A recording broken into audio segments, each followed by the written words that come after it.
Hi students, how are you? Now we will switch to our topic basic of Archimedes principles, okay? After talking about the buoyancy and pressures on fluids, now we are proceeding toward our next topic basic of Archimedes principle, okay? Now see here, suppose you are carrying an object which accidentally falls down in a big container of water. Okay आप कुछ object को पकड़े हो और वो accidentally पानी में गिर जाता है, ठीक है, एक बड़े से कंटेनर में। तो फिर देखते हैं क्या होगा। ओके, और इसी एक्सपेरिमेंट से हम लोग आर्किमिडीज प्रिंसिपल सीखेंगे। ठीक है, चलिए बढ़ते हैं अब आगे। अब वो तो already that object falls in container, okay, where water is there. Now अब क्या करेंगे, जब सामान गिर गया है तो अब हम लोग क्या करेंगे, तो उसको निकालना पड़ेगा ना भाई। So then what we will do now, we will dip our hand in the water and try to lift that object out, right? Okay, see the level of water also here, okay, we concentrate, यहाँ level of water देखना है भैया। okay, see the level of water. Next, while taking out object from water, what we are observing, okay, just what we are observing, जब हम लोग अपना हाथ को पानी में डालते हैं सामान निकालने के लिए, ऑब्जेक्ट निकालने के लिए, तो फिर क्या चेंजेस होगा वो सारा चीज हम लोग ऑब्जर्व करेंगे। ओके, क्या क्या हो रहा है देख लो फिर से। I am showing, please see the level of water before putting hand inside container. Okay, देखो, first the water level will rise when object inside water, and when you take it out the water comes back to its original level. Okay, जैसे ही हम हाथ को अंदर container में डालेंगे तो पानी का लेवल क्या हो जाएगा, विल राइट, ये बढ़ जाएगा। ओके, जब object is inside water, when the object is inside the water, and when you take it out the water come back to is original position, और जैसे ही आप उसको बाहर निकालेंगे तो क्या होगा, वाटर फिर से अपने ओरिजिनल पोजीशन में आ जाएगा।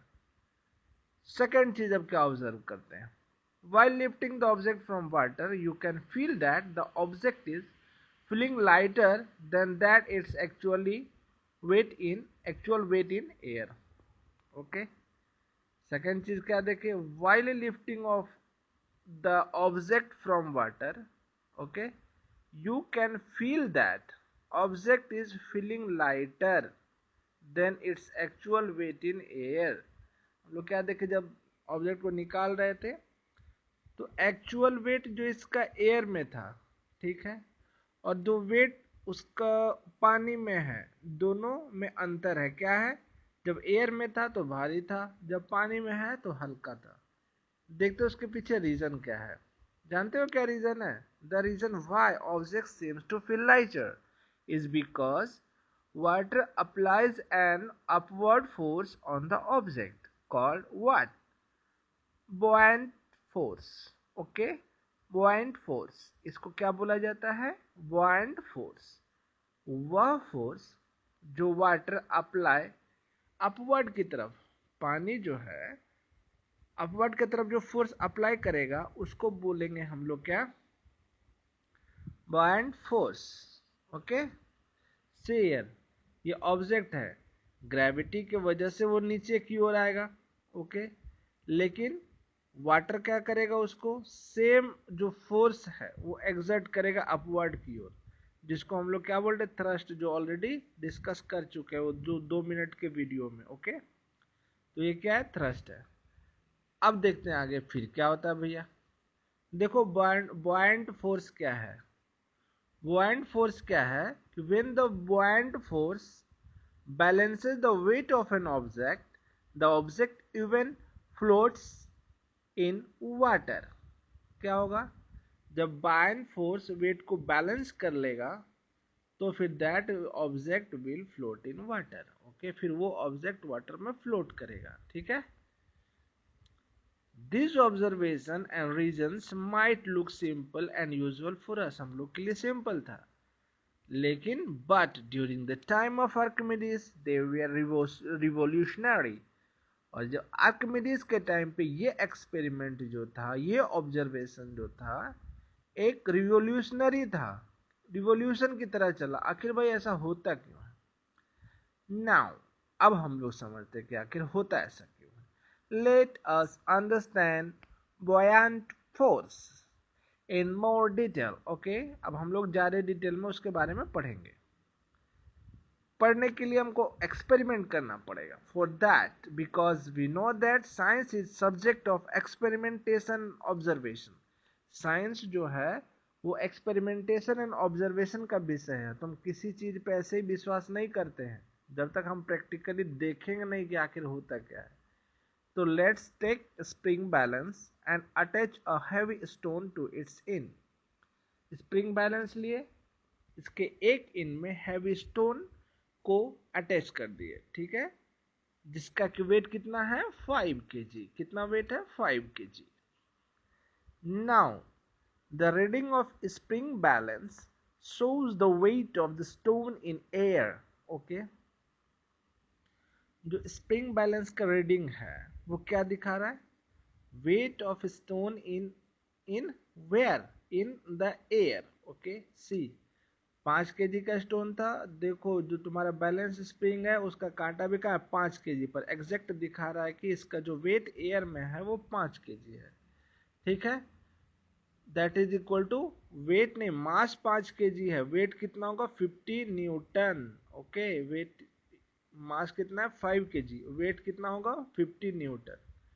ओके, अब देखते हैं कैसे है ये। सेज 50 न्यूटन, मान लो इसका जो वेट है ओके एयर में कितना है 50 न्यूटन है, जस्ट कंसीडर इट। ओके, अब let us now take a beaker and fill it with water till its brim. Okay, एक बीकर लेते हैं, उसके बाद इसमें वाटर फिल करते हैं। कहाँ तक?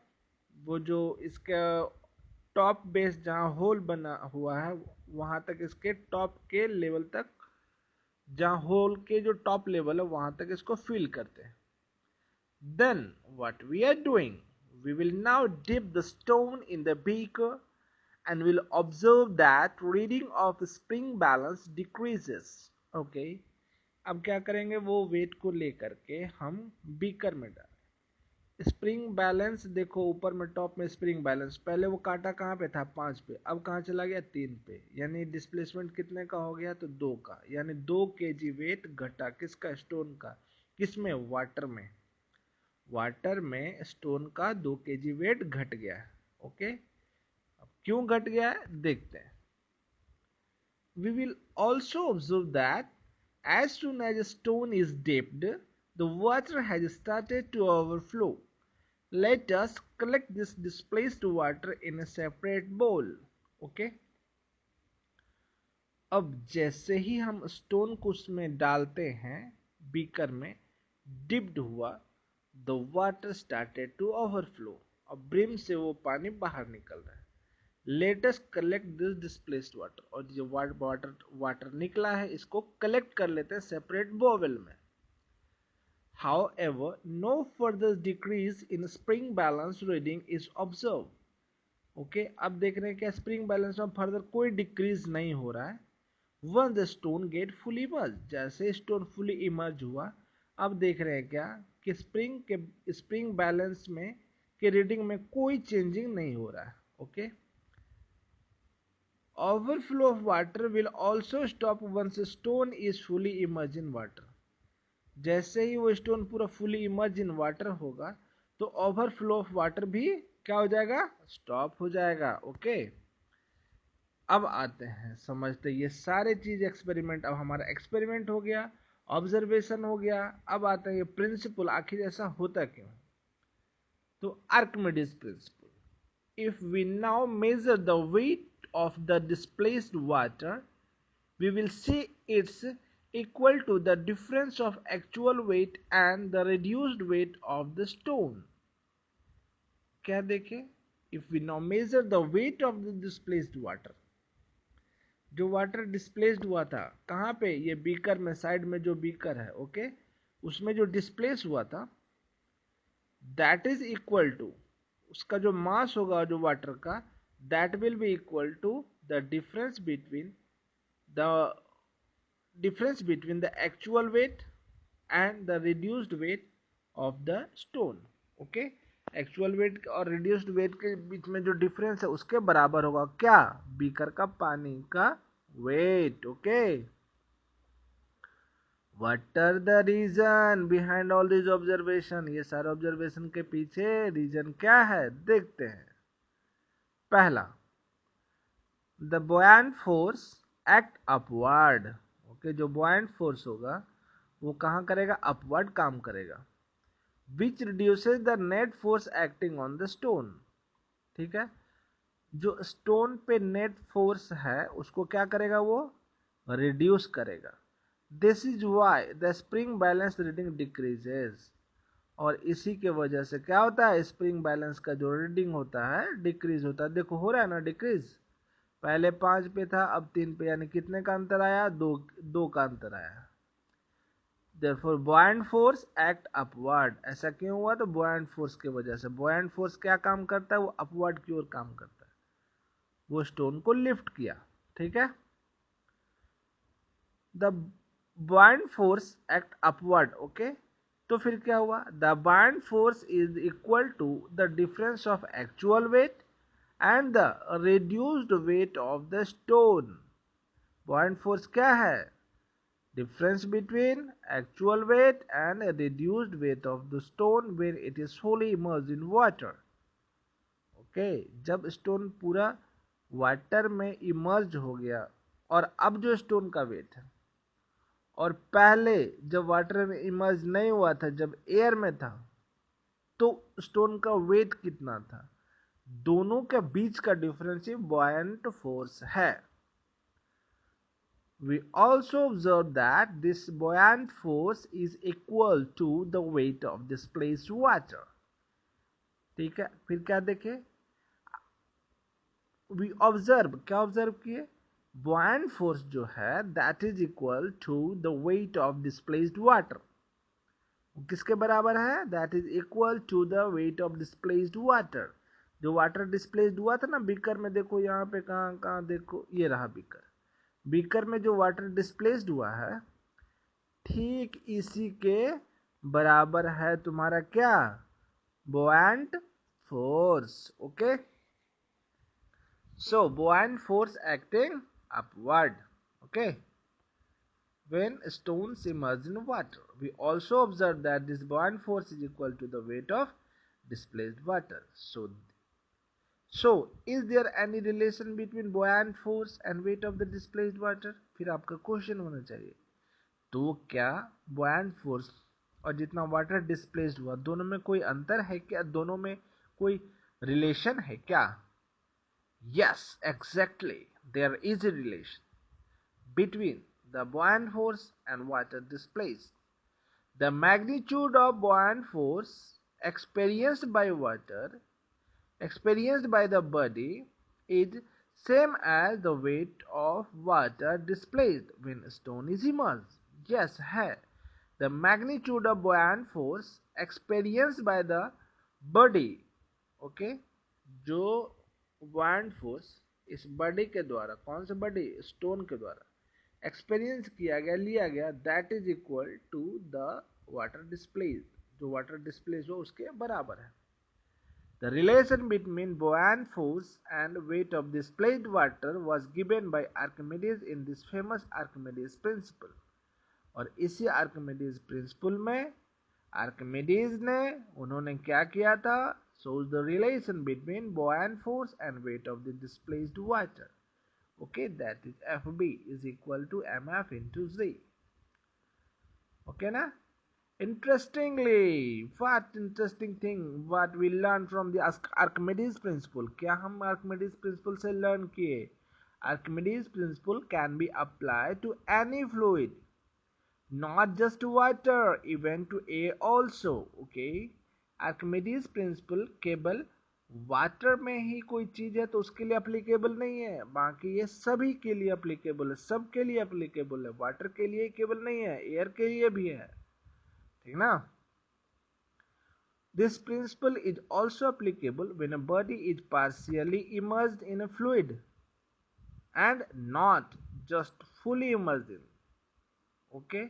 ये केवल उसी के लिए नहीं है कि सारा ऑब्जेक्ट या तो पानी के अंदर हो तभी, नहीं, ये फुली इमर्ज हो या पार्शियली इमर्ज हो, दोनों में ही आर्किमिडीज प्रिंसिपल काम करती है।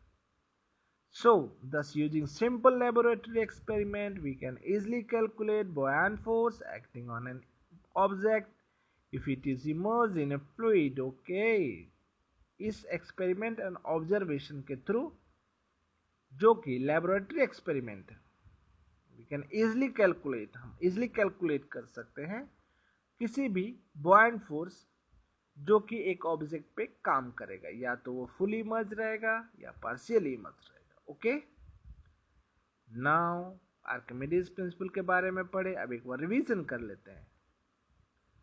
Archimedes' principle states that when a body is immersed fully or partially in a fluid, it experiences an upward force called the buoyant force, which is equal to the weight of the fluid displaced by it. Okay, जो कि किसके बराबर है, तो buoyant force किसके बराबर है, तो जितना फ्लूइड उस बॉडी के द्वारा डिस्प्लेस किया गया उसके बराबर है। So keep exploring, keep watching my video. I will bring all the interesting video of your syllabus and I will make your study so interesting. Okay, till then, work hard, get success, and kindly subscribe my channel and also share with your friends. Till then, goodbye.